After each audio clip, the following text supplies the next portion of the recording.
Quand tu veux.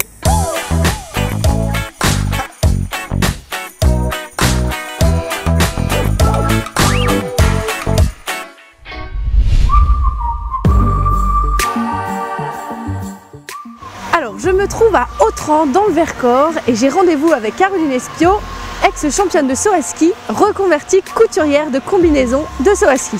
Suivez-moi. Salut, ça va? Salut. Alors, on est en bas des tremplins d'Autran. Ouais, et ben on va monter. Génial, je te suis.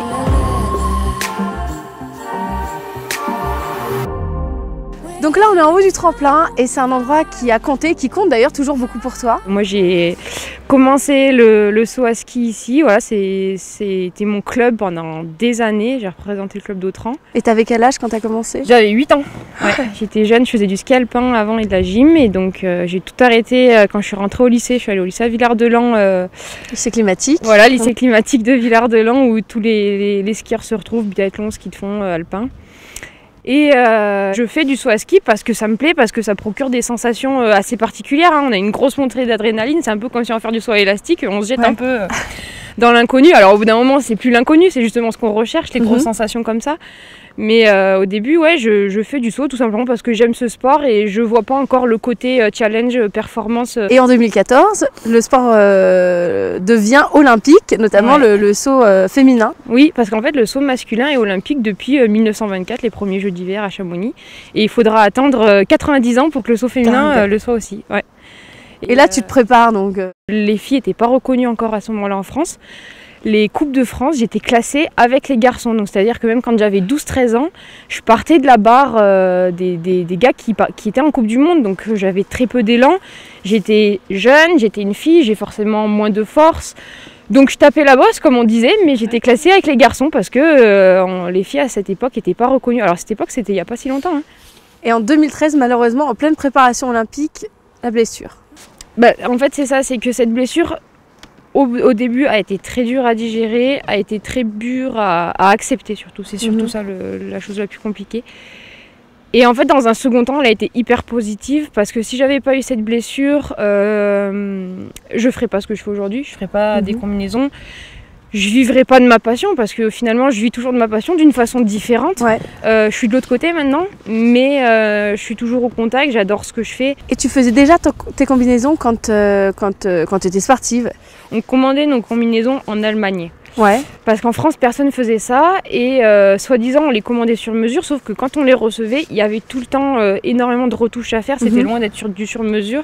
Donc toi, tu commençais au départ, tu faisais des petites retouches justement sur ces costumes qui arrivaient d'Allemagne. Je retouchais toutes les combinaisons de mon équipe. D'accord. Voilà. Et sauf qu'au bout d'un moment, j'en ai eu marre, je me suis dit, bah tiens, je sais coudre, allez, je vais essayer de me faire une combi. Et ça a commencé comme ça. Et en fait, les choses se sont d'année en année développées et ça s'est fait naturellement jusqu'à... ce que la Fédération française de ski me dise, bon bah voilà, on aimerait bien bosser avec toi pour que tu fasses toutes les combinaisons des équipes de France. Et aujourd'hui, tu as monté ta société et c'est ton job à plein temps. Voilà.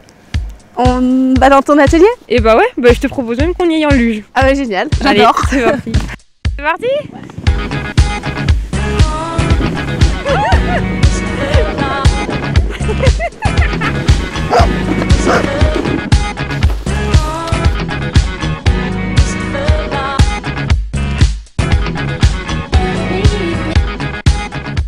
Ok, voilà.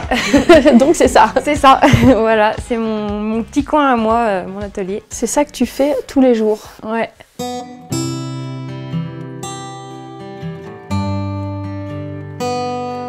Donc toi, ta maman t'apprend à coudre et puis tu fais les retouches, puis finalement tu te lances, tu fais la combinaison. Et en fait, tu n'as jamais eu de formation classique? Non, j'ai jamais eu de formation, j'ai jamais voulu en faire non plus, ça s'est fait assez naturellement.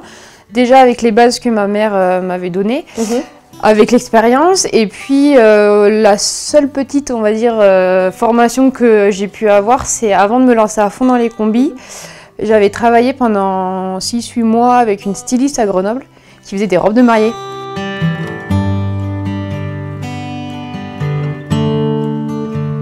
Tu en produis combien par mois des combis? C'est plus par an en fait, c'est à peu près 250. Plus les retouches? Plus les retouches. Ah ouais? Ouais, ça prend du temps. Hein. C'est pour ça que c'est à plein temps.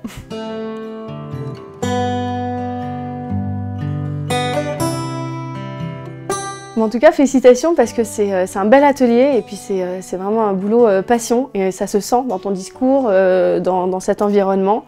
Et grâce à toi, l'équipe de France continue de briller. Bah, merci beaucoup. Je t'en prie. C'était cool.